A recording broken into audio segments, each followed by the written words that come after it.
There is indeed a shortcut to success.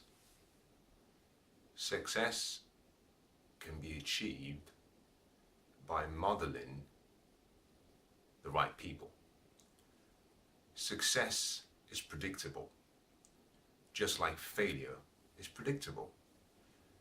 And the reason is simply because success is the result of following specific principles and laws of life.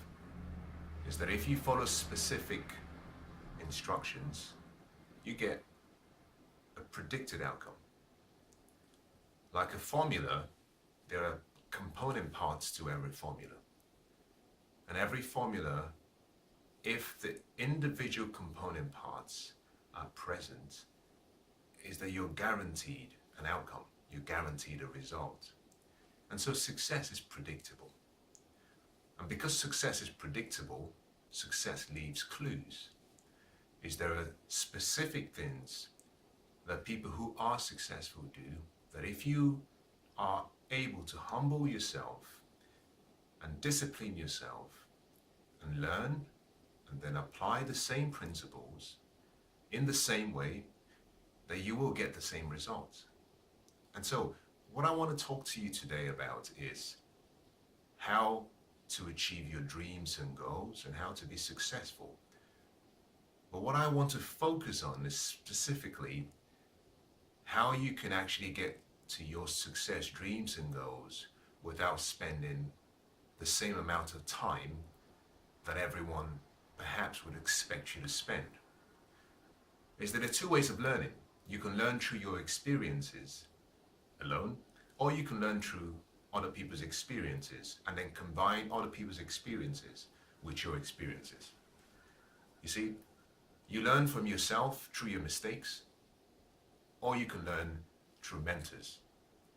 And mentors are, in my opinion, a true shortcut to success. Is that we've had 7,000 years of recorded history.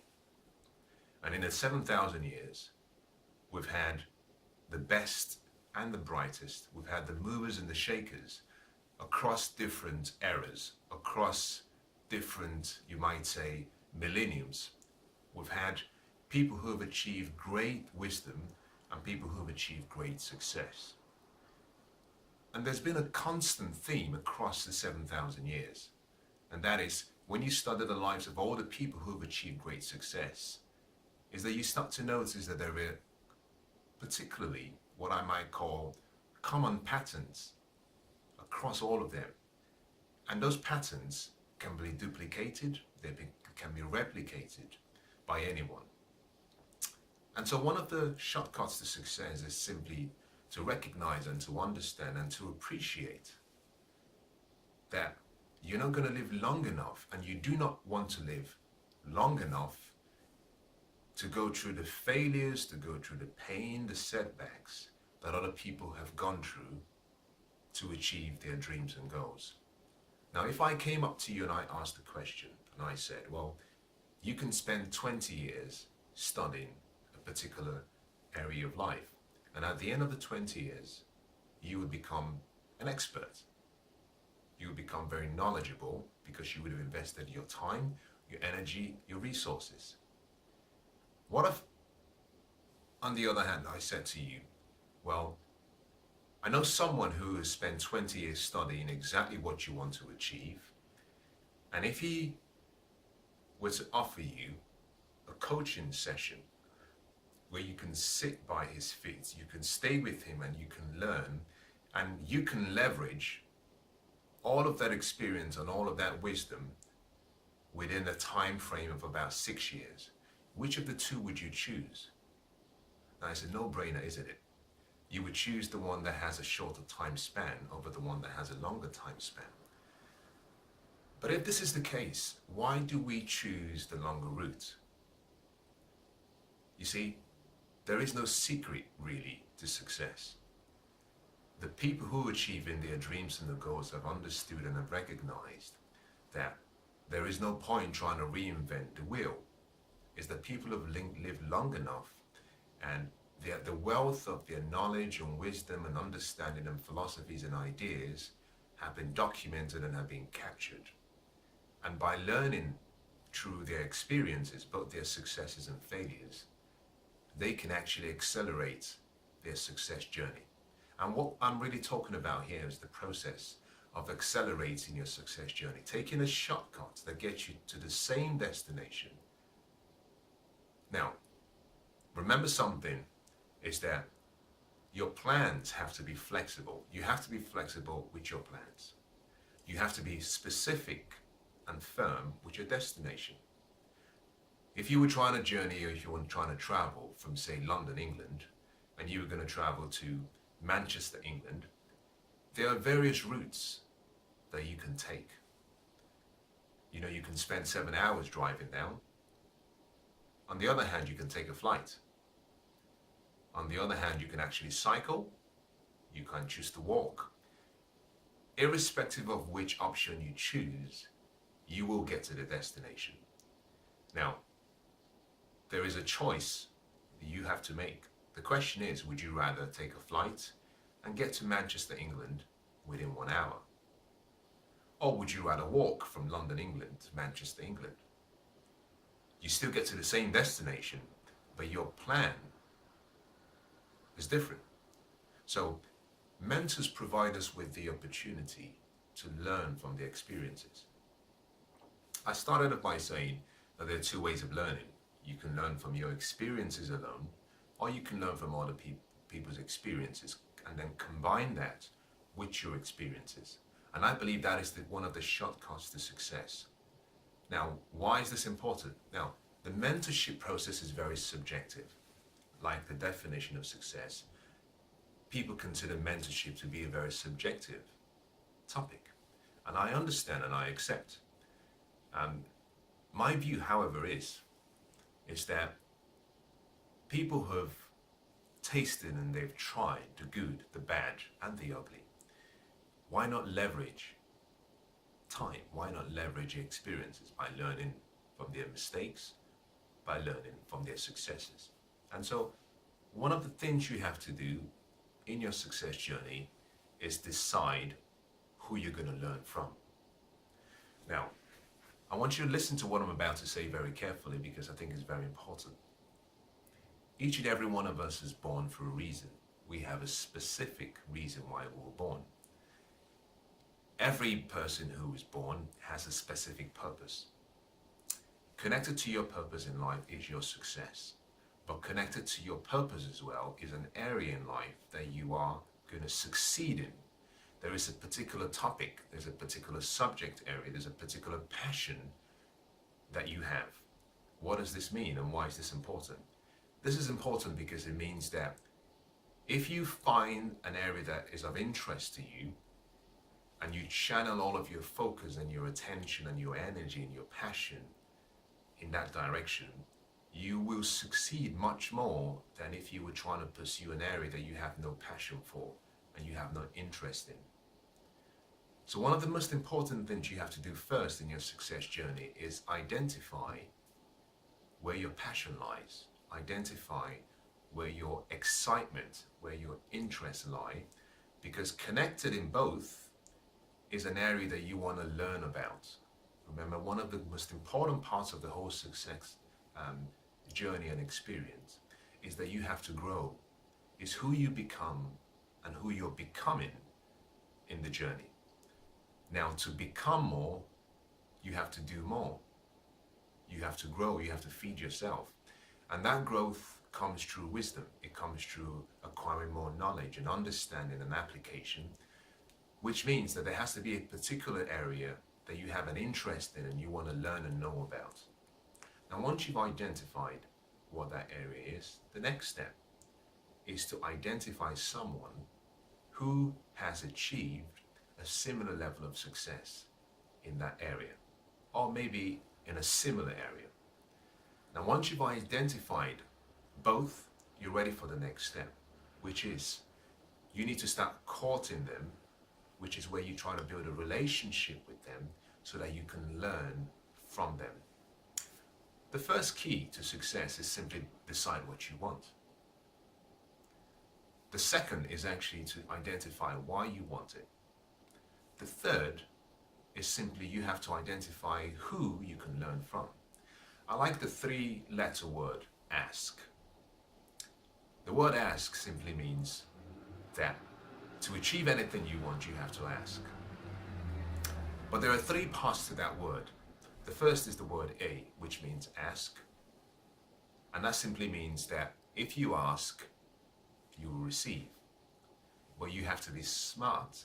You can't ask everyone. You have to ask the right person or the right people. I'll say that again.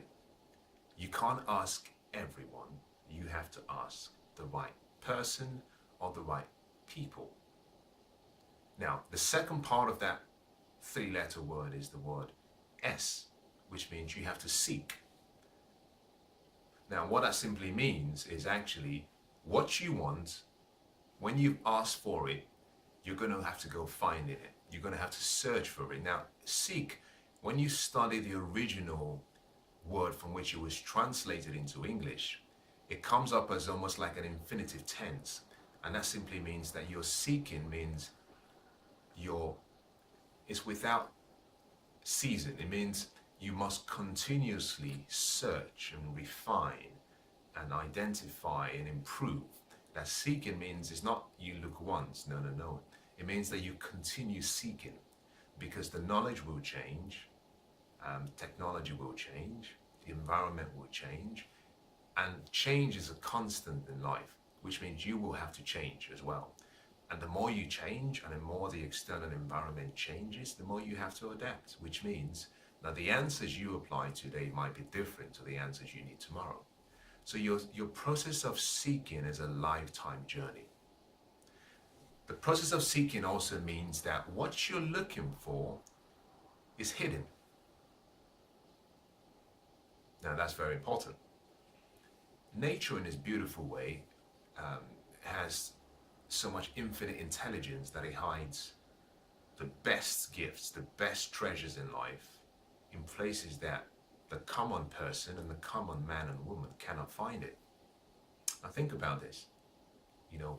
All of the beautiful natural resources, we have oil, we have diamonds, we have gold, we have uranium. They're all hidden. To find it, you have to search for it. Now, the reward for searching is what separates those who are successful and those who are not.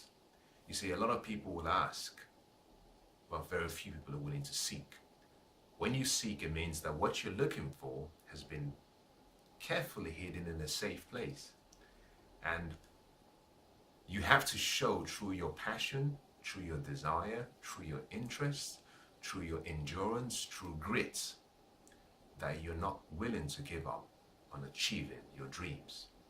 Now, the final letter of the 3-letter word is K. And that word means to knock.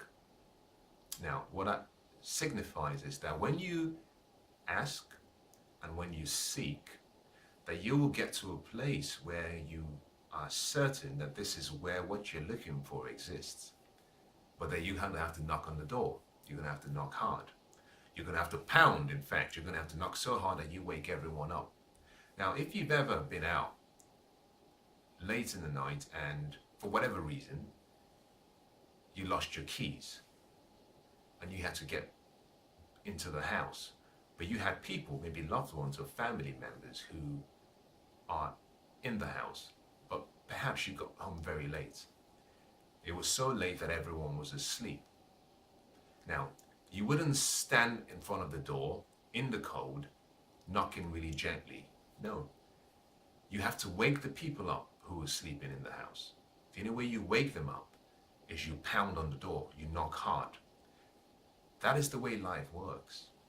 Is that when you've asked for what you want and you've sought what you want, you will finally arrive at a place where what you want is behind closed doors. To get what you want and to get the door to open, you're going to have to wake everyone up. It means you're going to have to do something different. You're going to have to knock really hard and really long. You're going to knock so hard until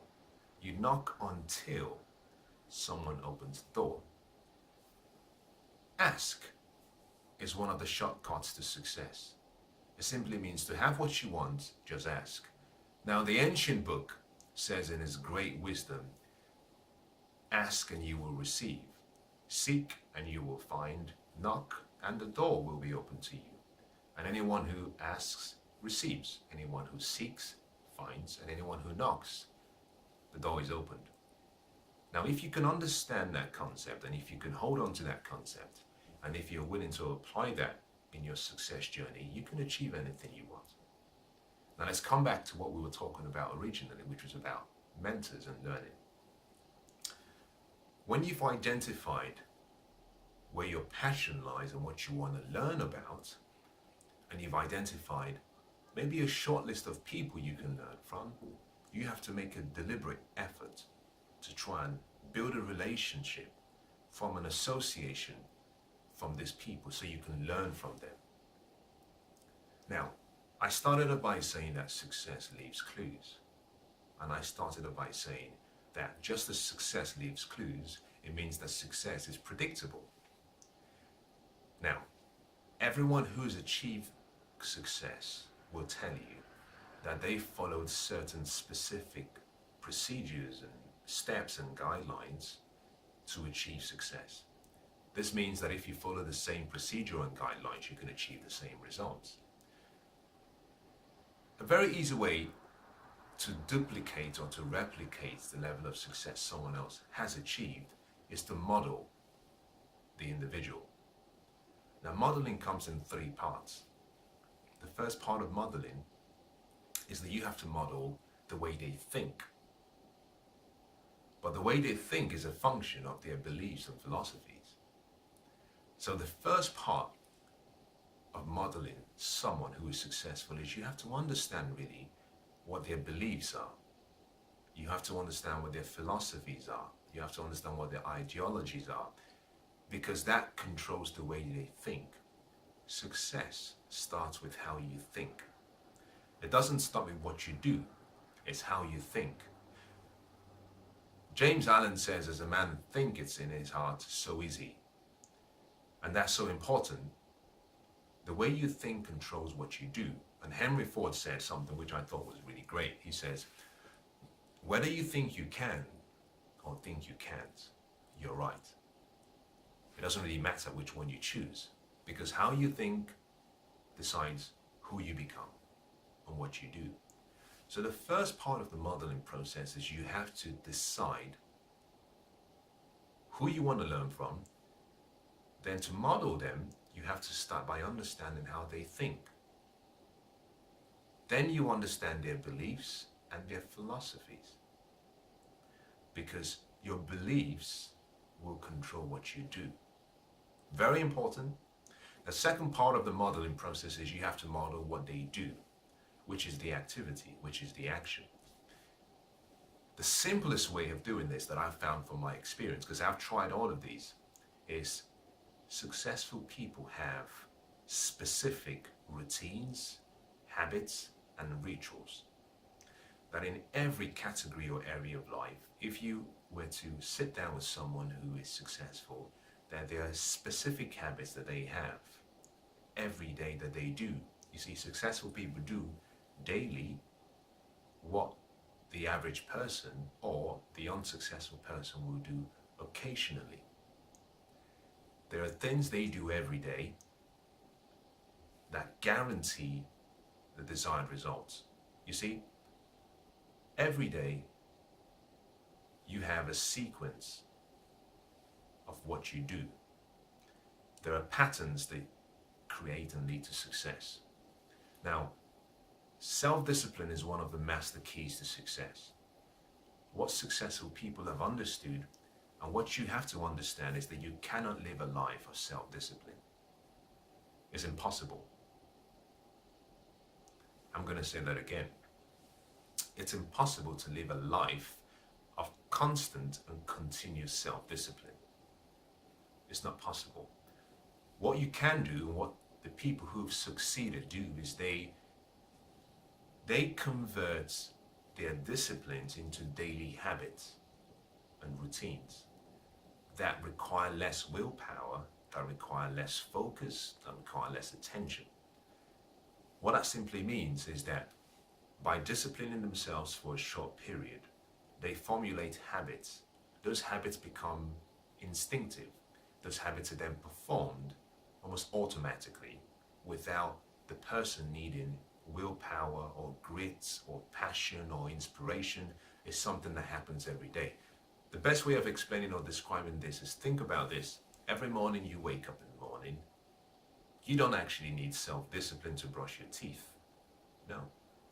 You brush your every morning you wake up, you brush your teeth because it's a habit. Now, before you formulated that habit, you needed self-discipline. You tried it for a number of days, and then it became instinctive. So when you wake up in the morning, or whenever you wake up, one of the things you do is brush your teeth, because it's become a habit. And then that's the same pattern for the success equation. You have to discover what the successful people do. What does the person you're trying to model, or the person mentoring you, what do they do? Because if you can understand and distill what their specific daily habits are, and you're willing to apply those every single day to your life, you get the same results. Now, the final part of the modeling process is what I call the duplication of the sequence and steps that they take to achieve their results and achieve their goals. Remember something I said at the start is that successful people think differently. They do things differently, but then they have a sequence of applying the thought process and the activity process. It's not linear. What that means is that sometimes when they apply action, is that they get feedback, and based on the feedback, they alter something they're doing. It's something that in neuro-linguistic programming, some people might call sensory acuity, which is your ability to take action, very quickly understand what the feedback or the reaction you get from the action you've taken, take that feedback, apply that feedback to your actions and what you do to get a much better desired outcome. And that is so important, because it's not just about doing. The thinking and the doing go simultaneously, and sometimes they will vary. Sometimes you have to think to influence what you do, but sometimes you have to execute, take a step back, execute again, get more feedback, go back to your thought process, refine your thought process, refine your activity, and try again. So to model people who are successful, remember there's three things. You have to, first of all, understand their beliefs, understand their philosophies, and then model the way they think. The second part is you have to model what they do, the activity. And to do that, you simply have to understand what their daily habits are. What do they do daily? What are the specific things they do without failure every day? And then the final part is you have to model the sequence in how they apply their thought process and their activity process. If you try all those three, I can guarantee you'll get the same results. There is no mystery to it. It's like a law. A law is something that cannot be biased, it cannot be stopped. The way you have the law of gravity, which simply says that on Earth, that there is a gravitational pull, and gravity exists. Whether you choose to believe in gravity or not, gravity says, I exist, and I can only do what I do because I am gravity. It's a law. I cannot violate who I am. In the same way, modeling successful people will guarantee the results you want. If you follow the three-step process I've just described, you will achieve the same results. Now, mentors are really important, but you have to be very cautious. The best form of advice is free advice. So in choosing a mentor, it's your responsibility to qualify each person that mentors you. Now that might go against conventional teaching and wisdom and conventional ideas about the mentor and the mentee relationship. as a mentee or as a protege, you have a responsibility. Your responsibility lies in the fact that you were born for a specific reason. You have a purpose. You also have a dream, you have goals, you have a vision of who you want to be, what you want to have, what you want to experience in life. Now, because you already have a platform of the future you want, you need to be very specific about who you choose to influence you. Now, the power of association is so strong that it's often undetected. That people have the ability to influence you positively as they have the ability to influence you negatively. So you should always be careful about the power of association. A unique statement that I like is that iron sharpens iron. And if you grow with the wise, you'll become wiser. And if you spend time with fools, then obviously you know where you're going to end up.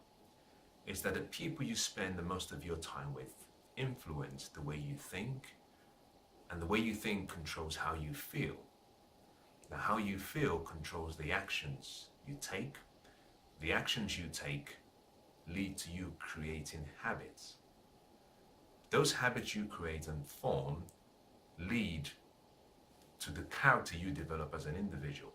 And your character will always determine the results and the outcomes in your life. So to achieve your dreams and goals, it all starts with how you think. And so it's important you choose very carefully who you allow to influence you. And that applies to choosing mentors as well. We all have different functions. We all have different purposes. So you must be a little bit cautious about just selecting a mentor based on what they've achieved financially, because their purpose, their dreams and their goals could be different. Now, what I want to do is just explain to you and give you perhaps what I consider to be 3 or 4 important questions or guiding principles you must have when choosing a mentor. The first is that you have to choose mentors or people who are probably on a thought process at maybe 50 or 100 times much higher than you are. What does that mean? It's like a painting on a wall. You need people who are experienced. So consider yourself as being a painting, and the painting is on the wall. Now, if the painting is on the wall, you can't see the frame. And in that instance, what you really need is someone like a Picasso to stand back and observe the painting and then correct you. Now, your Picasso can only correct you based on their experiences. And so in choosing a mentor, one of the things you should consider is you want to choose people who think at a much, much higher plane than you do. People who are thinking perhaps 50 years ahead, people who are thinking 10 years ahead, people who are thinking much faster, much quicker, much more lateral than you think, because they can expand your thought process. They can expand your ability to see and dream. Now, why is this important? Now, Horace Mann said, if you look at a man or look at a woman the way that he or she is, they only become worse. But if you look at them the way that they could be, then they become what they should be. Now, the only person who can look at you the way that you could be is someone who has vision, someone who can dream, someone who can think ahead. And that's the reason why the first thing you want to do in selecting a mentor is look for someone who is a few years ahead of you in their ability to think. It has nothing to do with age. It has to do with your ability to create, use your mind, use your vision, and see beyond the present. The second thing you have to do in selecting a mentor is you have to choose people that are experienced. Why is this important? This is important because you want to learn in 2 ways. You want to learn from their successes. But I consider, in my opinion and from my experience, learning from someone else's success is so important. But in some cases, you want to learn from their failures as well. I'll say that again.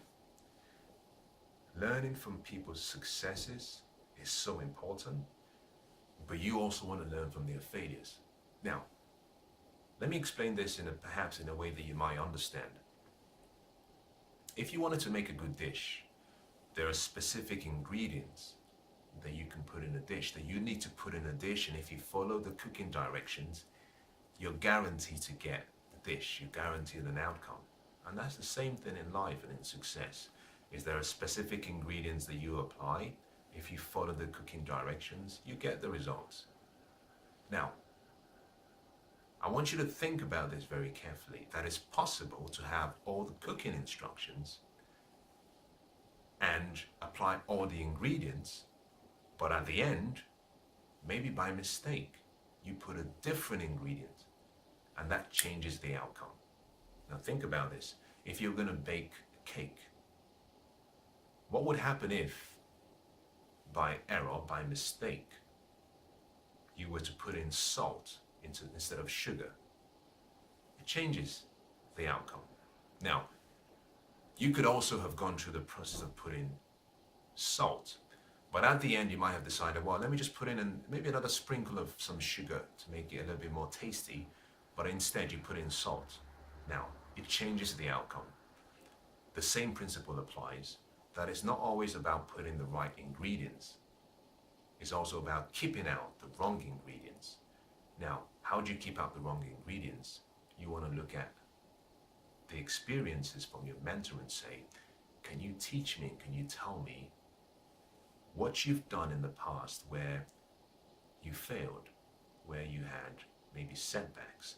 Because you learn much quicker through failures than you learn through successes. Very vital, very important. So you want to pick people who have experience.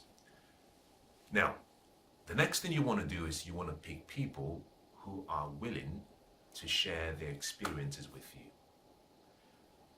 We have no shortages of supply on people who want to talk about their successes, but very few people want to really share their failures. And that is really, really important. Now, let me tell you about an experience I had. I'm sitting in my living room on a cold evening, winter evening, and I'm going through a very challenging time in my life. Very challenging. You know, I had tried a lot of things and I had failed in a lot of things. And I pick up a book and I start to read the book. And as I read the book, something interesting happens. I observe that I have tears coming down my eyes. Now, very, very strange. It never happened before. But I realized something in the instant, that something within the book resonated deep within me, that I had found someone who had the ability to very, very eloquently articulate his experiences, his failures, his setbacks, the crisis he went through, but then his successes and how he transformed, and he took a setback and used it as a setup for his victory. And he had presented this in such a beautiful way that for the first time I had found answers. So the tears that had been triggered in my eyes were as a result of the excitement and the happiness I felt within me because I had found answers. Now, instantly, I noticed something different. I was overwhelmed with a feeling of sadness. The feeling of sadness I noticed was simply because I came to the realization that the book I was reading was published decades before I read it. And even what was more troubling was that the book had been sitting on my shelf, gathering dust all this time. And in my living room, I had the answers to the problems that I was facing, and that my refusal to pursue and seek for wisdom and counsel and share my problems came at a price tag that was too high. The point I'm making from the story is simple. My failure to pursue and learn cost me much more than I had anticipated. You see, but I had learned something interesting, not necessarily from the successes in the book, but I had learned also from the failures. So when you're choosing your mentors, you want to choose people who will be true and honest and free and happy and willing to share their failures. Because you learn as much from failures as you do from successes. It's not always about putting in the right stuff. In some cases, it's about keeping out the wrong stuff. Now, the next thing you want to do in choosing a mentor is you have to choose someone that you have a lot of respect for, or someone you probably admire, but most importantly, someone you're willing to learn from. This might come as a surprise to you, but I want you to think about it. Your mentor is not someone who gives you advice and counsel and educates you and supports you and instructs you. Anyone can do that. The evidence of someone being a true mentor to you is whether you take the instructions you receive and you apply them to your life. I'll say that again just to be redundant. Now, in the course of my training videos, you will notice something, that I repeat things regularly, and I do that intentionally to be redundant about what I'm saying. And the reason is because repetition is the mother of skill. We learn by repetition. Is that we learn by hearing things over and over again. And so it's important that when I repeat some of these things, that you take a pause and just think about it for a minute, because I'm repeating it for a reason. Now, coming back to the point I was making is simply that you have to be very, very aware. You have to be very careful about the mentor-protege relationship. It's very important you understand the few things I've talked about previously, really being that in selecting a mentor, you're responsible for who you choose as a mentor. Now, what I was trying to emphasize again was simply the fact that in the mentor-protege relationship, that your mentor is not someone who just gives you advice and teaches you and instructs you and someone you run to whenever you need counsel and you run to whenever you need help. No. The true evidence of someone being a mentor to you or being a coach to you is whether you're applying what you're learning from them. If you're not applying what you're learning, he or she is not your mentor. You can call them whatever you want. Now, what is unique is that every one of us, we don't always do what we've learned. We get to do what we really believe. And that is the reason at the start I said, in the modeling process, there are 3 steps you take. And the most important, and the first, is that you have to model and you have to understand their beliefs, how they think. Both of us, you and I, if you're listening to this, I want you to look back and think about your life and ask yourself, everything you've done, was it based on what you learned or was it based on what you believed? We tend to do things based on what we believe. And until you have a strong conviction that you will accommodate some mentor's belief, it doesn't matter how much you learn from them, you may not execute what you've learned until you start to think and believe in the same way. So in choosing your mentor, always make sure that you choose someone that you can learn from, someone whose beliefs, and it may not always be all of their beliefs. You have to be quite careful about being, I would say, being superficial in selecting your mentors. Is that we're all human beings. We're going to have flaws. And your ability to look beyond all of the flaws you see in people is really what separates you from the rest of the group of people. Is that if you're looking for a mentor who is perfect, I think it's going to take you a lifetime to find someone like that. Is that we all have flaws, and that's great, because the areas in our lives where we do not, and are particularly not perfect, reveal that we're still humans and we can make mistakes. The best advice I can give you in choosing a mentor is don't try to find a mentor who is perfect. Because in doing that, you will stop yourself from learning and acquiring so much wisdom. Find someone who has similar goals, similar interests, someone who dreams, someone who wants to make a difference, someone who has a strong purpose, someone that you can learn from, and choose what you want to learn from them. So you don't have to learn every single part of their beliefs. It could be their beliefs about, relationships. It could be their beliefs about financial wealth. It could be their beliefs about general wealth. It could be their beliefs about health. Is that we all have beliefs. Now, I'm not suggesting that you erase your beliefs. No, I'm just saying you have to expand your beliefs to make room for the beliefs of the people you want to learn from who have succeeded.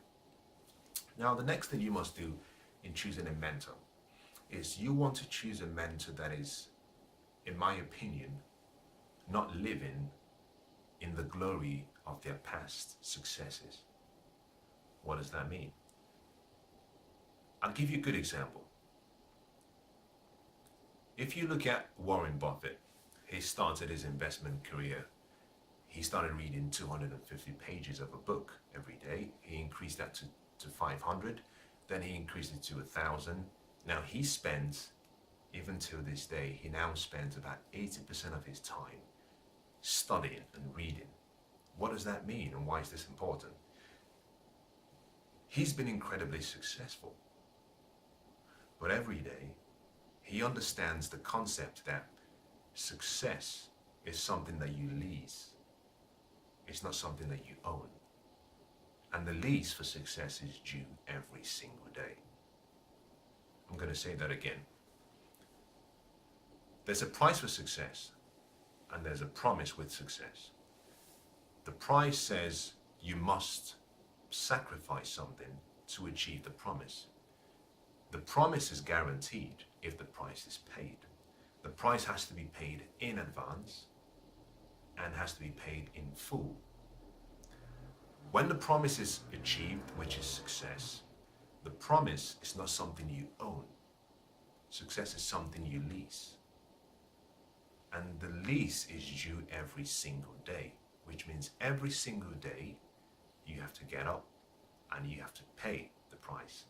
And so in choosing a mentor, you want to choose mentors who are not living in the glory days of what they achieved 20 years ago or 15 years ago. You want to choose mentors who are in the trench, going every single day, trying to push towards their potential. They're doing everyday things that are challenging them and are motivating them and pushing them to achieve, to be, do, have, and become more.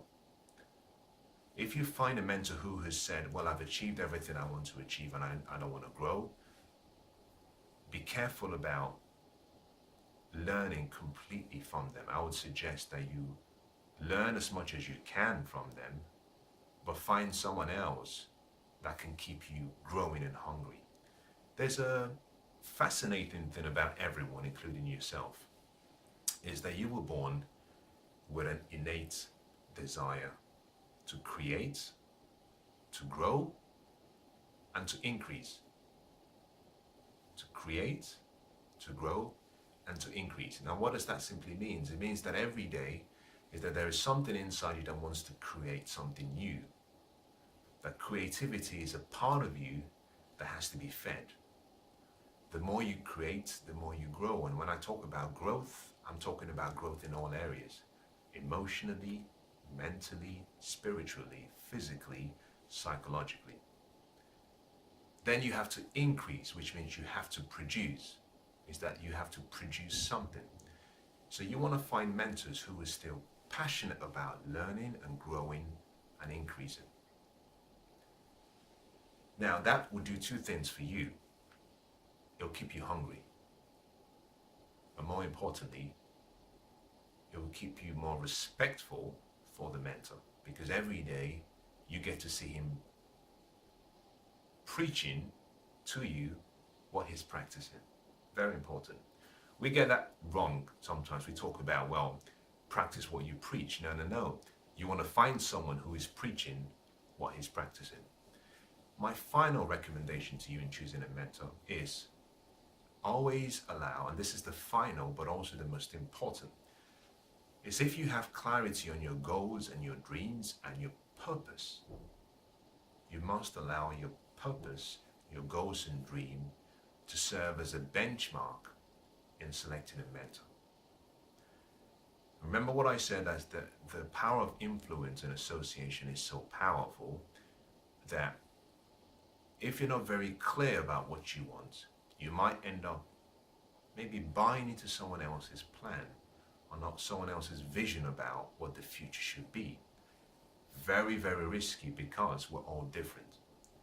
And my view about success and what I want to achieve in the next, say, 30 or 40 years is based on, number one, my beliefs, my philosophies, my education, my wisdom, the influence I have around me, my level of knowledge, and who I am today.